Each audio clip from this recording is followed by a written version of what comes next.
मित्रांनो नमस्कार, स्वागत आहे सगळ्यांचं शिवराज सर यूट्यूब चॅनलमध्ये। स्पॉट ॲडमिशनची प्रतीक्षा या ठिकाणी संपलेली आहे। आता आले तुमचे मेरिट नंबर, म्हणजे स्पॉट किंवा काउन्सिलिंग राऊंड आपण त्याला म्हणतो। याच्यासाठी जे ॲडमिशन आहेत ते मेरिट नंबर आलेले आहेत। SMS जरी आले नसतील तरी तुम्ही लॉग इन करून बघायचं आहे।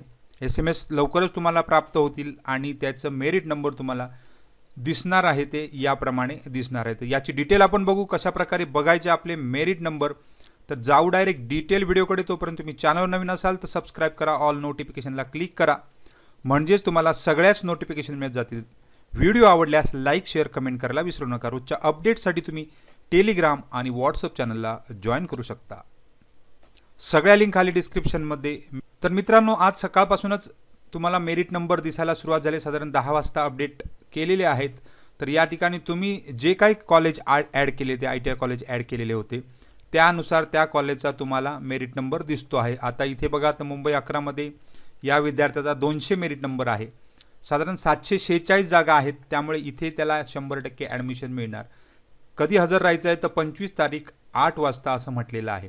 त्यामुळे डेट जी दिली आहे ती महत्त्वाची आहे आणि वेळसुद्धा खूप महत्त्वाची आहे। मुंबई सब अर्बन मुलुंडमध्ये 106 मेरिट नंबर आहे। इथे सुद्धा 268 जागा शिल्लक आहेत। मेरिट या ठिकाणी 25 तारीख आणि 8 वाजता हजर, असं प्रत्येकजण लॉग इन करून बघू शकता। आता कुठे बघायचं ते सुद्धा दाखवत आहे। इथे जय भगवान गुरुकुल ITI मध्ये, प्रायव्हेट ITI मध्ये 4 मेरिट नंबर आहे, इथे सुद्धा ॲडमिशन होऊ शकतं। आणि जय भगवान प्रायव्हेट ITI 2 मेरिट आहे, इथे सुद्धा ॲडमिशन होऊ शकतं। म्हणजे हा विद्यार्थी कुठेही गेला तरी या ठिकाणी त्याचं ॲडमिशन होऊ शकतं। त्यानंतर दुसरा एक विद्यार्थी बघा, मुलुंडमध्ये 3 नंबर आहे मेरिट नंबर, इथे 3 नंबर आहे, इथे 4 नंबर आहे, 4 नंबर आहे। 25 तारीखला सकाळी 8 वाजता बोलवलेला आहे।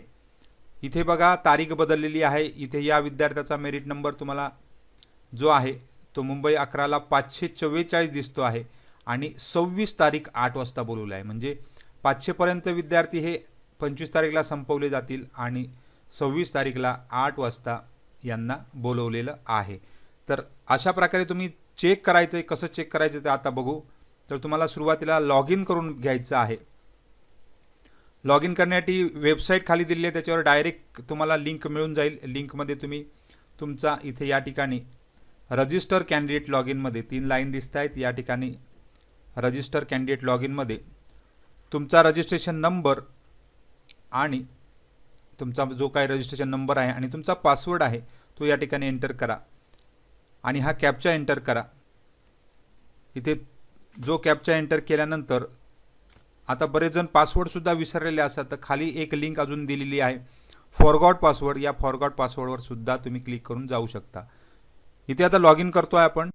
आता लॉग इन केल्यानंतर तुम्हाला अशा प्रकारचा स्टेटस तुमचा दिसतोय। काही जणांना इकडे रेड सुद्धा दिसणार आहे। तर ज्यांनी SCP साठी ज्यांनी केले नाही त्यांना रेड दिसतोय, पण त्याचा काही इश्यू नाही। आता परत एकदा 3 लाईनवर जावा। 3 लाईनवर गेल्यानंतर ॲडमिशन ॲक्टिव्हिटीमध्ये मी काल म्हटल्याप्रमाणे institute wise merit list counselling हा टॅब ॲक्टिव्ह झालेला आहे बघा, institute wise merit list counselling. आता या टॅबवर क्लिक केल्यानंतर तुम्हाला तुमचं मेरिट समजणार आहे। त्याच्या अगोदर व्हेकन्सी रिपोर्ट बघून घ्या, म्हणजे तुम्हाला कुठे कुठे जागा रिक्त आहेत ते सुद्धा दिसणार आहेत। तर इथे आपण क्लिक, आता इथे बघाल तर 5 ITI मध्ये मार्क अटेंडन्स या विद्यार्थ्याने केलेला होता। 5 ITI मध्ये वेगवेगळं मेरिट नंबर तुम्हाला त्या विद्यार्थ्याचं दिसतं आहे। तर आता इथे बघा, तर 5 ITI पैकी कुर्लामध्ये 2 मेरिट नंबर आहे, इथे सुद्धा ॲडमिशन होऊ शकतं, कारण 2 मेरिट नंबर म्हणजे खूप हाय आहे या ठिकाणी। त्यानंतर कुर्ला गोवंडी, नंतर कुर्ला 2च मेरिट नंबर आहे। नंतर मुलुंडमध्ये 4 मेरिट नंबर आहे, चेंबूरमध्ये 4 मेरिट नंबर आहे आणि मुंबई 11 मध्ये 6 मेरिट नंबर आहे। हजर त्याने कुठे राहायचं आहे ते त्याने ठरवायचं आहे, कोणत्या ITIला त्याला जवळ जी मिळणार आहे। आता इथे मेरिट नंबर लो म्हणजे खूप हाय असल्यामुळे, म्हणजे 10वीला मार्क्स जास्त असल्यामुळे या ठिकाणी त्याला हाय मेरिट मिळालेलं आहे आणि त्याने सकाळी 10 वाजेपर्यंत जरी हजर राहिला एखाद्या ITI मध्ये त्यामध्ये ॲडमिशन मिळून जाईल। इथे आता 12 जागा आहेत, त्याला इलेक्ट्रिशियन आवश्यक आहे तर 12 जागा आहेत, इथे मिळून जातील। इथे सुद्धा कुर्ल्याला कमी जागा आहेत। आता या जागांचा तपशील बघून हजर राहायचं आहे, उगाच कुठेही जाऊन हजर राहू नका असं मी त्या ठिकाणी म्हणेन। म्हणजे तुमचं ॲडमिशन जागा ज्या व्हेकंट सीट आहेत, काल म्हटल्याप्रमाणे व्हेकंट सीट बघून घ्या आणि तुम्ही त्या ठिकाणी हजर राहा। आता इथे वेगळी तारीख सुद्धा दिलेली आहे बघा, आता समजा तुमचा मेरिट नंबर, आता इथे बघा एक मेरिट लिस्ट बघितलेली आहे, तर यामध्ये मेरिट सिरियल नंबर आहे, स्टेट मेरिट या ठिकाणी आहे, स्टेट मेरिट, इन्स्टिट्यूट मेरिट त्याचं समजा 250 आहे, तर 25 ऑगस्टला सकाळी या ठिकाणी 8 वाजता बोलवलेलं आहे. ज्यांचं मेरिट 250 आहे त्यांना 25 ऑगस्टला 8 वाजता बोलवलं आहे, म्हणजे 9-10 वाजेपर्यंत पोहोचले तरी हरकत नाही. त्यानंतर ज्यांचं मेरिट 251च्या पुढे आहे ते 25 ऑगस्टला 1 वाजता येतील, 251 पासून पुढचे. म्हणजेच गर्दी कमी करण्यासाठी या ठिकाणी थोडंसं नियोजन केलेलं आहे. पूर्वी 500पर्यंत बोलवायचे, तर या ठिकाणी 2 दिवसासाठी 2 बायफर्गेट केलेले आहेत. त्यामुळे तुमचं मेरिट कोणत्या आहे नंबरमध्ये त्याप्रमाणे तुमची वेळसुद्धा त्या ठिकाणी ठरणार आहे आणि हजर राहायचं आहे. इथे ज्यांचं मेरिट 500 आहे त्यांनी 500पर्यंत 25 ऑगस्टला बोलवले आहेत आणि 501 पासून पुढचे या ठिकाणी 26 ऑगस्टला बोलवले आहेत. बघा 26 तारीख सगळ्यांना आलेली आहे. ज्यांचं मेरिट 500च्या वरती आहे त्यांना 26 ऑगस्टला बोलवलेलं आहे सकाळी 8 वाजता.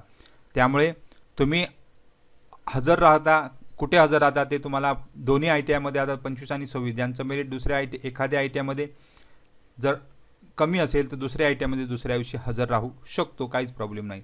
तर सगळ्यांना खूप खूप शुभेच्छा आहेत. काही डाऊट असतील तर कमेंट बॉक्समध्ये नक्कीच कमेंट करा. आणि ॲडमिशन हे 100% मिळणार आहे. जागा खूप आहेत, याच्याबद्दल कालच एक व्हिडिओ अपडेट केलेला आहे. तर इथे बघा कालच एक व्हिडिओ, आजच सकाळी एक व्हिडिओ अपडेट केला आहे. 1080 जागा आमच्या एकाच वन स्पॉटला आहेत. म्हणजे पूर्ण मुलुंडमध्ये तुम्हाला 1080 जागा असल्यामुळे या ठिकाणी तुम्ही 100% ॲडमिशन मिळू शकतं. ITI Mumbai 11, ITI Mulund, ITI Chandivali एकाच ठिकाणी, अशा बऱ्याच ITIमध्ये तुम्ही जे जवळचे ITI आहेत त्या ठिकाणी मार्क अटेंडन्स ज्या ठिकाणी केलेलं आहे तिथे जाऊन ॲडमिशन घेऊ शकता. वेकंट सीट मात्र बघून जावा, म्हणजे तुम्हाला ॲडमिशन मिळून जाईल. तर सगळ्यांना खूप खूप शुभेच्छा आहेत. धन्यवाद.